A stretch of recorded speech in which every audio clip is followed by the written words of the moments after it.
আসসালামু আলাইকুম। আশা করি সকলে ভালো আছেন। আজ নতুন একটা ভিডিও নিয়ে আসলাম।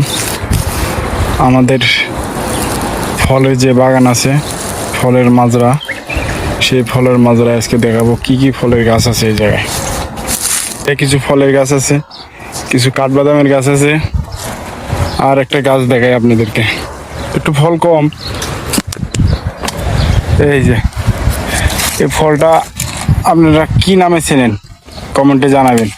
এটা প্রচুর দাম, 1 কিলো প্রায় 50 টাকা সৌদিতে। তারপরে যে আরেকটা ফল, এটা আমাদের বাংলাদেশে তো আছে অ্যাভেলেবেল। এই যে ফল পাইকে গেছে,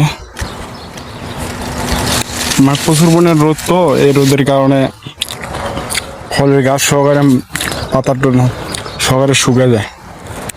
মাশাআল্লাহ ফল অনেক ভালো ধরে, ফলের সিজন না, ফলের সিজনের সময় অনেক ফল ধরে। এই যে ফল, কি পরিমাণ ফল, আন সিজনে ভালো ফল। চলেন একটা ফল দেখে। আর এই যে 3 ফল, এটা হলো 3 ফল। আল্লাহ পাক কোরআনেও লেখা আছে 3 ফলের হাদিস আছে। এই 3 ফল, 3 ফলের অনেক উপকার আছে। 3 ফলের উপকারের শেষ নাই। সৌদিরা অনেক পছন্দ করে এই 3 ফল। এই যে ফল, এই যে পাইকা পড়ে আছে। এটা আপনি কাঁচাও খায়, আবার শুকাটাও খায়, মানে এটার উপকার অনেক, এই জন্য এটা পছন্দ করে।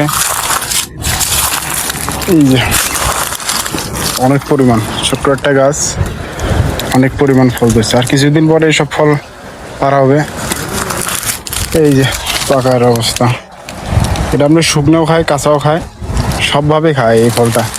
আর একটা জিনিস দেখে আপনাদেরকে, এই দেন, এটা একটা গাছ, খেজুর গাছ। এখন খেজুর পাকার সময়, খেজুর অলরেডি পাকি গেছে। আর এই দেন একটা গাছ, মানে গাছের মাথা দিয়ে আর একটা গাছ হয়েছে। এটা চারা অন্য জায়গায় গাড়লে হবে। এটারও খেজুর পাকিয়ে গেছে। দেন এই যে খেজুর পাকিয়ে গেছে, এই যে পাকিয়ে গেছে। খেজুর খাবার মানুষ নেই, খেজুর পাইকা গাছ থেকে পড়ে পড়ে এই যে নষ্ট হইতেছে।